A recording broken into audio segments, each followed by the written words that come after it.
Last week I did a little project in my backyard. It's something I've been meaning to do for about 3 years now. This is the varsity level of procrastination that I'm so well known for. And so Wednesday, after 36 months of thinking about it, I went to Jericho Nursery and bought a grapevine. I've always wanted a grapevine in my backyard, going back to when I was a small kid and we had a grapevine in our backyard at this little house on the west side. My brother and I, we would wait and we would watch as these little tendrils in the spring would grow off of the vine. They look like little tails growing off of the grapevine. And pretty soon, tiny little solid, almost thick green berries would form on the vines of the grapes. And we never had the patience to wait for those grapes to ripen. We would pick them. I'm sure it kind of bugs my parents, but they never spoke up. They were just these sour, gross, bitter little berries, and we couldn't get enough of them. And as far as we knew, grapes were something that came from the grocery store, but we had a bitterberry bush in the backyard, so that was pretty good. When Jesus said, "I am the true vine, and my Father is the vine dresser," and when Jesus said, "I am the vine, and you are the branches," he was speaking to a people who had a very clear idea of what he was talking about, who were personally acquainted with vines and particularly the production of wine. Most of us, if we see grapevines, either they are some sort of little backyard project like what I'm doing, or maybe it's at a getaway to Napa, or we've got some great wineries here in New Mexico too, if you want to visit those. But as I planted my vine this week, I learned one little thing. I picked out the right one from Jericho. They look like little dead sticks in boxes that you buy. I bought the one vine that had a little sad little green leaf on it, and that was proof of life, so I picked that one. And even this morning, as I let the dogs out before I came here to church, I noticed that there were 2 new little green sprouts coming up, because grapevines grow very, very quickly, especially when it starts getting hot. It'll start growing faster. In Judea in Jesus' day, growing vines was very common practice. Archaeologists will tell you that they find among the most common tools that they find in great big cities or small villages, from big to small, they will find wine presses almost universally in archaeological digs from first century Judea. It's as though every little community, every crummy little village had their hand in this activity and in making wine. And so Jesus, who is talking to people who pruned grapes, or who pruned vines, and who grew grapes and shooed birds away when they started to get ripe, and waited for the fermentation of wine to occur. And he wanted them to reflect on what he said when he said, "I am the vine." It was a metaphor that he wanted them to think about. He wanted them to think about when they are thinking. Let me start over. I got a little twisted. He wanted them to think about that when they were thinking of God's kingdom and what it will be like, and life in God's kingdom. It's an integral part of our own faith. One of our 2 sacraments in the United Methodist tradition is Holy Communion, in which wine is an integral part. And that begs a question, because yes, wine is a part of our tradition, but we have a special little twist and a special little addition to the history of Holy Communion, because Dr. Welch was not just a guy who liked grape juice. He was a Methodist pastor and dentist, which is a combination of careers I'd never thought about, but got a captive audience, so why not? But what he saw was that he had alcoholics in his congregation who very often struggled with going to communion because they had to take wine. So he figured out how to make unfermented grape juice, basically by cooking it under pressure. And that stopped fermentation from happening naturally. He did this in Vineland, New Jersey, appropriately enough. Working in the Panhandle, starting out in ministry in the Texas Panhandle, in the buckle of the Bible Belt, I'd often get people who would still come to my office, and they would ask in hushed tones, "Can Methodists drink wine?" And they were very serious about this. and I had to make a mental note to not tell them about the liquor cabinet in my parsonage. And I loved one of my colleagues. He always had an answer for this, and I saw him do it once, and someone asked him about it, and he said, well, the question, can Methodists drink wine? It's kind of like the question, can Methodists dance? And the answer is, many can, but some shouldn't. And having done a lot of Methodist weddings and been to a lot of Methodist wedding receptions afterwards, I think that's true. Many of you can dance, but some of you shouldn't. And maybe that same is true with wine as well, especially if you are an alcoholic. Jesus' analogy of the vine and the vine and the branches, though, applies to all of us. A few years ago, I stumbled over this book by a woman named Gisela Kreglinger. She grew up in Germany, and her family has grown white wine grapes for generations in Franconia, Germany. And so she grew up dressing vines and pruning them and pressing grapes, all the work that's involved. Her book that she wrote after she got a PhD in theology is called The Spirituality of Wine. And it's this reflection on that work after she, and how these things come together, how grapes and vines and things are understood in our faith. And it turns out there's a lot to write about on that subject. The way that a grape becomes a grape, let's start there. It actually starts out in the roots of the plants. There's sap in those roots that grows up through the roots and is pushed into the vine and out to the branches and eventually out into the fruit of that vine, into the grapes themselves. But the sap, which we enjoy the flavor of, it gets its start in the roots, in this place that we can't see. There's a dependence on what is unseen. So maybe when Jesus says, I am the vine, he is saying you only exist because you depend on me, whether you see me or not. Whether you've seen Jesus or not, you exist because you depend on me. This is a very un-American way of thinking about things, because we like to think of ourselves as independent in every way. And yet God's message for us is that we're dependent on God every day. Gisela Kreglinger writes, when a vine lacks water, I love this part, when a vine lacks water and is under stress, it responds by pushing its roots deeper. They grow deeper looking for water.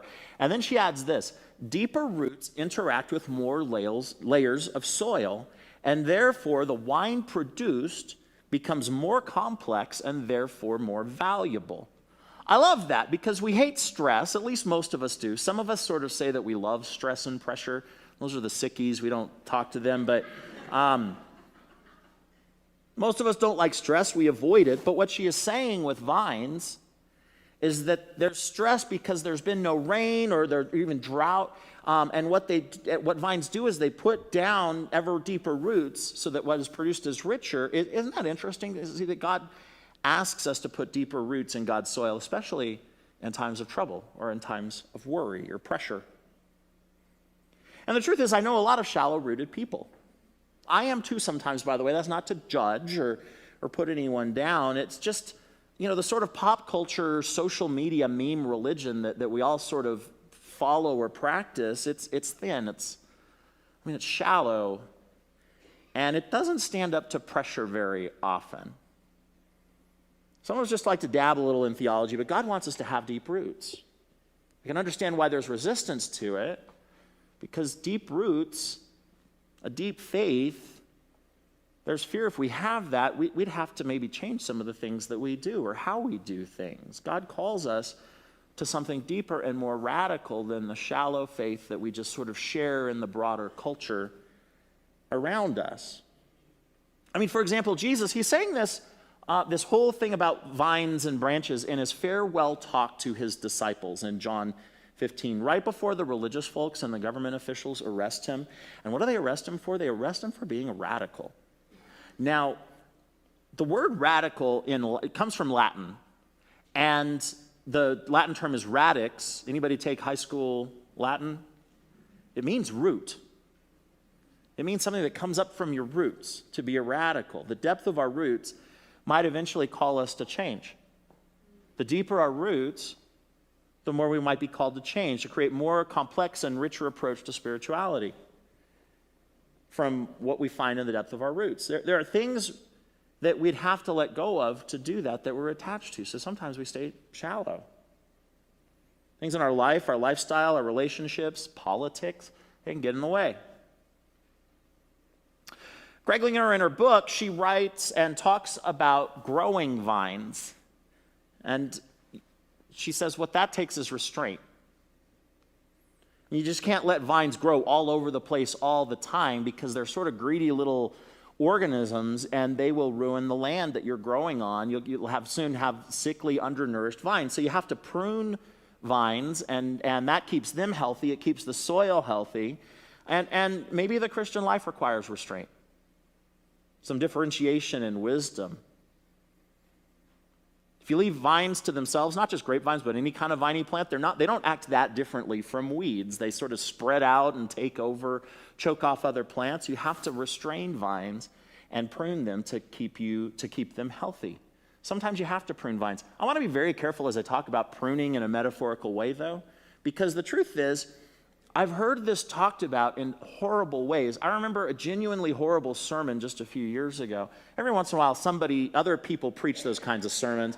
Never me.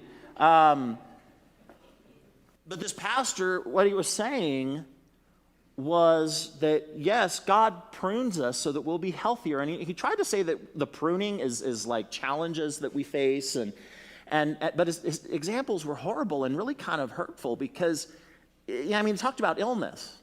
That illness is a way for God to prune us, including, he mentioned cancer. Said, maybe God makes you get laid off from your job or breaks a relationship to prune you a little bit. What a load of, okay, well, you know what it's a load of. And, it's sort of been our experience that anybody who talks like that, they're usually the ones that need to find the Lord, not the people who have to listen to them talk about these things. That's not the God that we know. That's sick and evil logic. God does not inflict suffering. God is the source of strength in the midst of suffering. Strength that we need in those times. God is with us in those times. I'd say maybe more closely than other times in our life.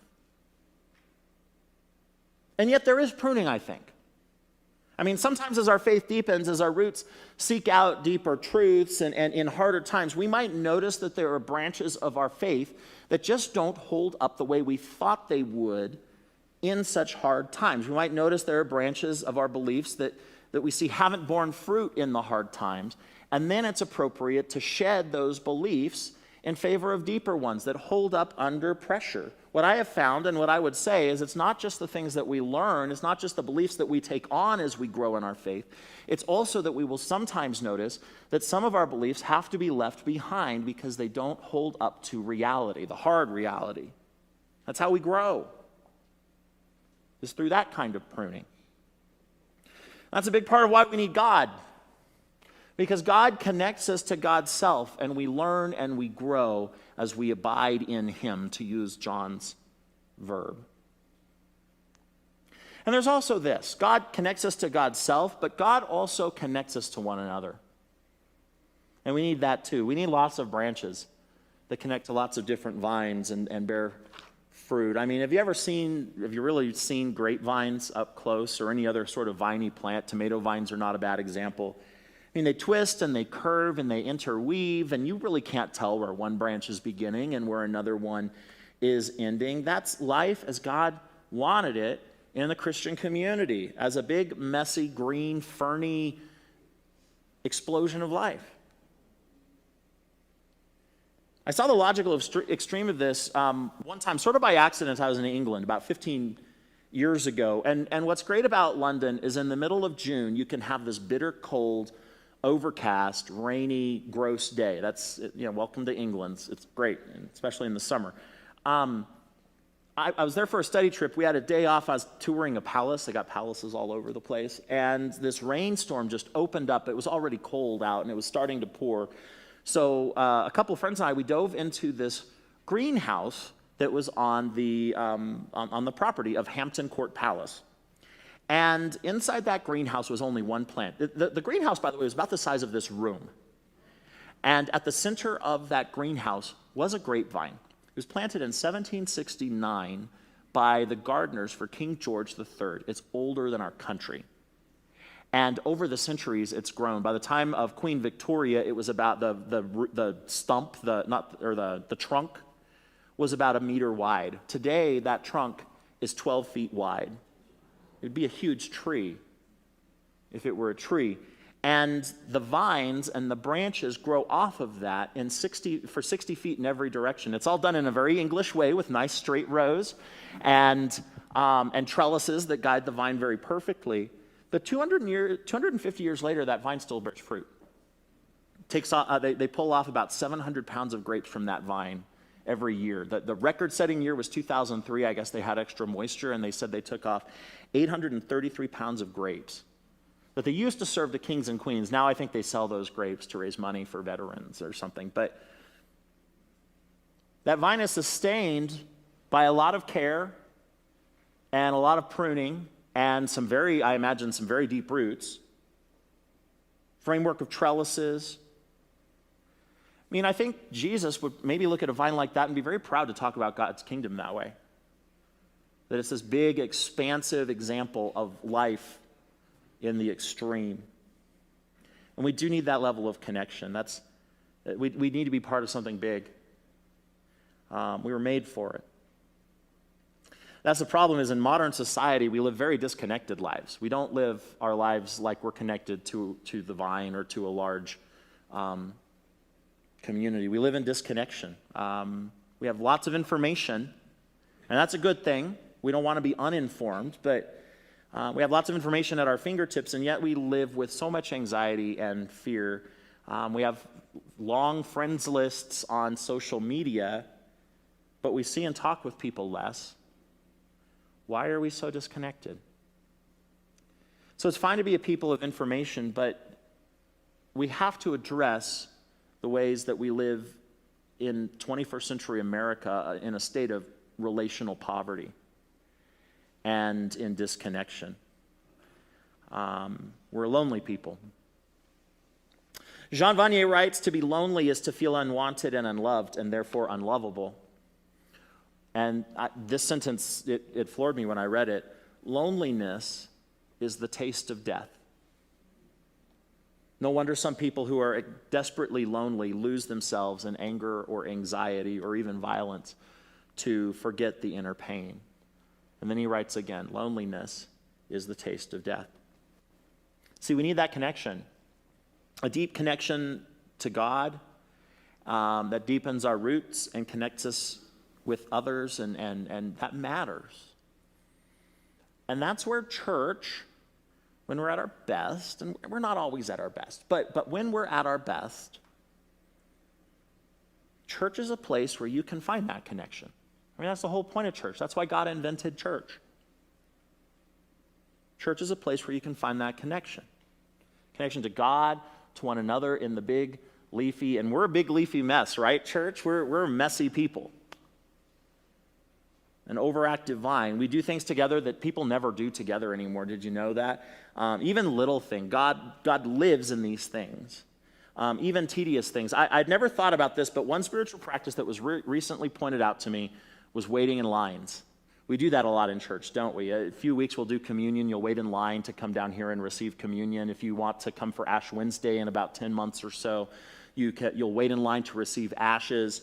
And I was listening to a podcast not too long ago with the actor Martin Sheen, and who's a very regular churchgoer and has a deep spirituality. And he said, the thing I love most about going to church is waiting in line. Because, and these are his words, he says, you feel like you're going somewhere. Don't laugh at that part. But he said, I don't understand it all. It's a mystery. I just know when I look around, I'm with these people. When I look around, I'm with these people. We sing together in church. Not long ago, maybe a few generations back, people sang together all over the place when they were traveling from city to city, working in fields and beer halls. It was not rare for people to sing together. You did it in church too, but it was just sort of a part of everyday life. And now it's rare. It's a novelty. You have to go to a concert to sing together with people in most public places. Mostly we sing alone. I mean, don't volunteer this information, but how many of you sing in the shower? I will tell you, I do sing in the shower. And, or in your car. You know, last Friday I was on the road of death, Paseo del Norte, and stuck in traffic. We were going nowhere. It took forever. And I was getting a little frustrated, and I looked over. You couldn't hear him because both of our windows were closed, but the guy in the car right across from me, he's singing his little heart out and boogieing and dancing. I don't think he was a Methodist, so he's pretty good at dancing. And I just thought, you know, we should be all rolling our windows down and singing whatever he's going to be singing because we're not going anywhere. We should be doing that together. Church, we sing together. Amazing Grace, how sweet the sound that did what? Yeah, you all know that. I didn't have to teach it to you. No one sat you down for hymn singing class to teach you those lines. It formed you because we sing together. There are 15, 20 other hymns we could pick, and you'd be able to do the same thing. You probably wouldn't need the words on the screens or the hymnals to sing at least some of our core hymns. We say creeds together. We sit in this room or stand in this room and say what we believe together.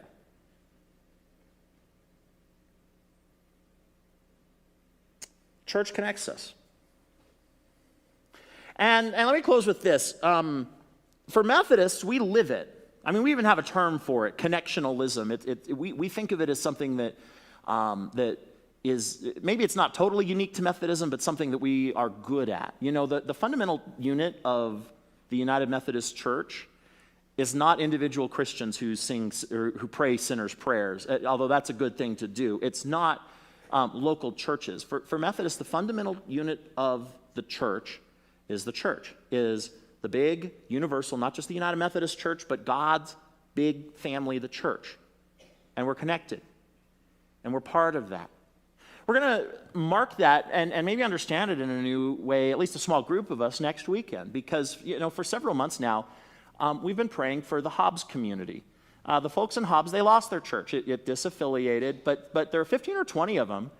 They said, you know what, we are not severing our connection to our brothers and sisters and siblings in the United Methodist Church. We're not doing it. And we're certainly not doing it for the reasons that are being presented to us. And so they want to stay connected. So they came and visited us in January for the Gather event. A small group of us are going to go there next weekend and spend time with them. We're going to bring them some gifts along the way, too. This is one of them, this basin and this pitcher. It's a baptism set. And this basin and pitcher already have a deep connection, both between us and other United Methodist churches. I pulled it out of the T.R.C. church when it closed about 3 years ago. This is something we do is we pull the sacred objects out. And we've even used it for a couple baptisms over the last month or two here at St. John's. Remember that wild baptism at Easter? I've never had one like it, and I'll never forget it. I think there are claw marks in the risers. This little girl was not into it. And was it a baptism? Was it an exorcism? We don't know. But we used this set for it. We've baptized people with this set, and we'll give it to Hobbs next week. Now, this part I didn't plan, and maybe it's a little hokey, but when I looked down into the pitcher at 8:15, I noticed that because it's just been sitting here since Easter, there's still a little bit of water. Maybe we didn't pour enough water in for that last baptism. That's probably what happened. But there's still a little water left over from that baptism. A lot of water left over. What I want you to do on your way out today is I'm going to take this after the benediction. I'm going to set it right at the door and just touch the water. And first of all, remember your own baptism, because there's one baptism that unites us all, as Scripture tells us.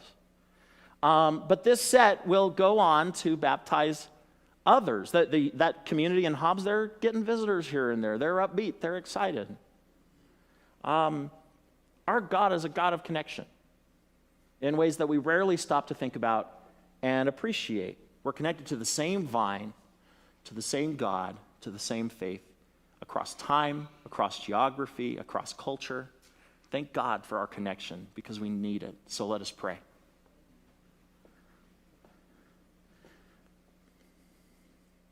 Gracious God, we feel your connection most purely in the person of Jesus. You wanted to be connected to us so much that you sent a part of yourself, sent your very essence into this world. Help us to live as if that's true. Help us to live as if, we're not individuals leaving today, but we're part of a big vine that grows and thrives and transforms the world around us. And also produces grapes and wine and laughter and those good things. Amen.